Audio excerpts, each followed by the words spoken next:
आलोक शर्मा जी, बात तो सही कह रहे हैं ऋषि जी, और ये सवाल खड़े भी हो रहे हैं कि आप भारत जोड़ने की तो बात कर रहे हैं, लेकिन क्या क्या जोड़िएगा सर? आपकी अपनी ही पार्टी एक एक करके टूट रही है। देखिए, बिल्कुल आजकल ईडी और पेगासस का जमाना है, पता नहीं कौन कौन टूट रहा है, कौन कौन कहाँ जा रहा है। लेकिन अच्छा है कि जिन लोगों ने कांग्रेस में निर्णय लेने की क्षमता थी और गलत निर्णय लिए और पार्टी को आज यहाँ तक पहुँचाया, स्वाभाविक है वो जाने ठीक रहेंगे। लेकिन कुछ लोग अगर जाना चाहते हैं तो उनको कोई रोक नहीं सकता है।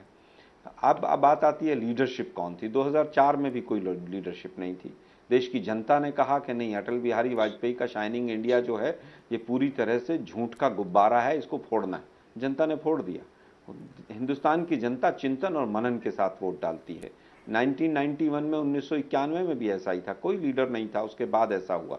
जहाँ तक बात ममता जी की है तो ममता जी ने 3 से 73 पर पहुंचा दिया बीजेपी को वेस्ट बंगाल में। और क्या चाहिए आपको?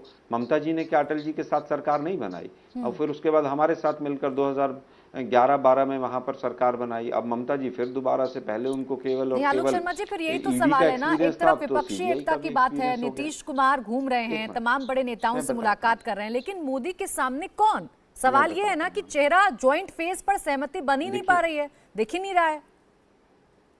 देखिए, मुझे लगता है मोदी जी के सामने देश की जनता है। मैंने इतने एग्जाम्पल दिए। 700 से ज्यादा किसान जो अपना मांगों को लेकर जिस तरह से उनकी शहादत हुई है यहाँ पर दिल्ली के बॉर्डर पर, किसान भूल जाएगा क्या? गरीबों का भी बताया मैंने, महंगाई का बताया, चीन का बताया, तमाम तो मुद्दों पर ये सरकार फेल है। चेहरे की जरूरत अगर पड़ेगी तो अपने अपने राज्यों में जो लोग हैं वो सब इकट्ठे होने को भी तैयार हैं। 2004 में क्या सब इकट्ठे नहीं हुए थे? 2009 में मायावती और मुलायम जी ने आकर बाहर से समर्थन दिया था, बिना मांगे समर्थन दिया था। जब समय हालात बदलते हैं तब पता नहीं चलता है। और बदल तो रहे हैं आलोक शर्मा जी हालात, लेकिन लिए, वही बात है ना कि अभी सब अपनी अपनी खिचड़ी पकाने की कोशिश कर रहे हैं। विश्व शर्मा, एक मिनट मैम, ऋषि जी, प्राची जी, हेमंत बिश्व शर्मा जी जैसे लोग जो पहले कुछ कहते थे आज कुछ बोलते हैं, उनके स्टेटमेंट्स देख लीजिए कितना परिवर्तन आया है, किस तरह का उनका नेचर है। और बीजेपी को तो ज्यादा पता है, नहीं तो उसके उनके ऊपर सीडी निकाल दी थी पूरी। खैर, अब तो बीजेपी की वॉशिंग मशीन से धुल गए वो। फिर लेकिन ठीक है आलोक शर्मा जी, इस बात का जवाब आपके पास भी नहीं। आप जनता का सहारा तो ले रहे हैं, लेकिन कौन मोदी वर्सेस कौन, इसका जवाब आ नहीं पा रहा है। जनता भी इंतजार कर रही है। जफर इस्लाम साहब जवाब दे रहे हैं। जफर जी, देखिए, जब ये बात करते हैं हमारे लीडर्स हेमंता बिस्वा शर्मा जी के बारे में, तो सीडी निकली थी तो उस दिन उनको निकाल देते अगर उनमें खामी थी तो। आपको लगता था कि उनमें कमियां हैं तो निकाल देते हैं। आपके पास रहे तो ठीक है, हमारे पास रहे तो वॉशिंग मशीन हो गया है। अरे भाई, उस वक्त निकाल देते तो मैं मानता कि हाँ आपने सही डिसीजन लिया है। भाई आप हमसे, हम हो सकता है कि जो चीज सोच रहे हैं, लेकिन ये बाद में इन्वेस्टिगेशन के बाद सही नहीं पता चले, वो नहीं बात होगी। लेकिन आप तो निकाल देते, आपके पास रहे तो सोना, हमारे पास रहे तो कोयला। वाह रे वाह, वाह रे वाह, ये कोई फॉर्मूला है? उसी से बाहर हो गए वो।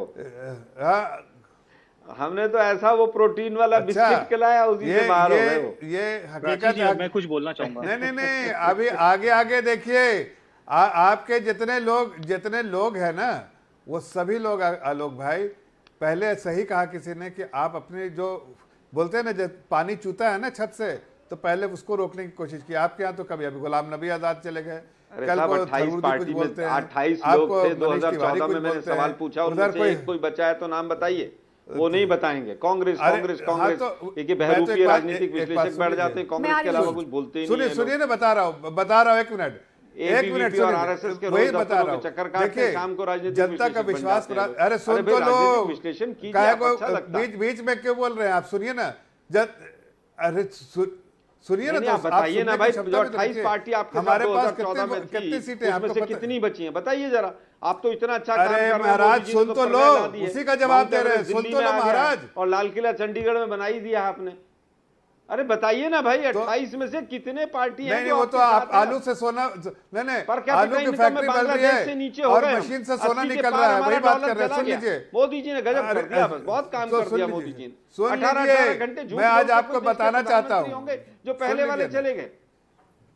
लाल किले की प्राचीर से भी झूठ बोलने से नहीं चूकते चलिए वो। ठीक है आलोक अच्छा, शर्मा तो जी मैं जवाब दे दूं आपका आलोक आपका झूठ का शर्मा जी, एक सेकंड, आलोक शर्मा जी, एक सेकंड, उनको बात बुलंदा कंप्लीट खत्म करने हो गया तो दीजिए, मैं बोल देता उनको हूं बात आपका जवाब। कंप्लीट करने दीजिए। आलोक आज शर्मा जी, हमारे एक सेकंड। आज हम सर, आपको आप कितने सीटें मिली? उनसे घटक दलों के बारे में सवाल पूछ रहे हैं, सवाल तो फिर आज आपसे आपको भी है कि कांग्रेस आपको के अपने ही नेता छोड़कर क्यों जा रहे हैं? कांग्रेस जवाब क्यों दे रहा नहीं हूं। एक हाथ अब उसकी मुट्ठी बंधी हुई नजर आ रही है कांग्रेस के सुनिए हाथ मैं की? तो जवाब दे देता हूँ। जफर जी जल्दी से कंप्लीट करिए, फिर ऋषि जी आप। सुनिए मैं एक जवाब देता हूँ। जा रहे हैं, लालच मैं तो में भी कह जा रहा रहे हूँ हैं। कि इनके यहाँ मैं से तो क्यों कह रहा हूँ छोड़ कि के चले गए इनके 2014 में कितनी सीटें थी, 2019 में कितनी सीटें थी, और आज देखिए हमारी तो 303 बढ़ के हुई है। और मैं आपको यकीन दिलाना चाहता हूँ, चाहे हमारे साथ हमारे घटक दल के रहें, नए घटक दल के लोग आए या ना आए, हम अपने बलबूते पे कह सकते हैं कि हम कंप्लीट मेजॉरिटी में आएंगे।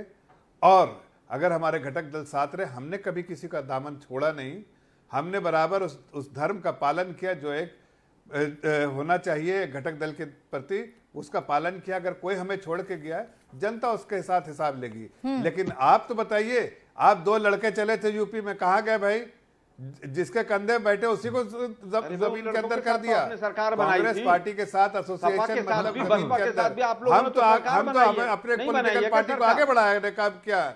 हिंदू मुसलमान और फ्रंटल ऑर्गेनाइजेशन आप- सीबीआई आप को तो छोड़ जरा दीजिए, देखिए। आपको पता चल जाएगा आप क्या हैं। इंडिया टीवी हर वक्त हर जगह डाउनलोड करने के लिए सर्च करें India TV news Google play store या ऐप स्टोर पर।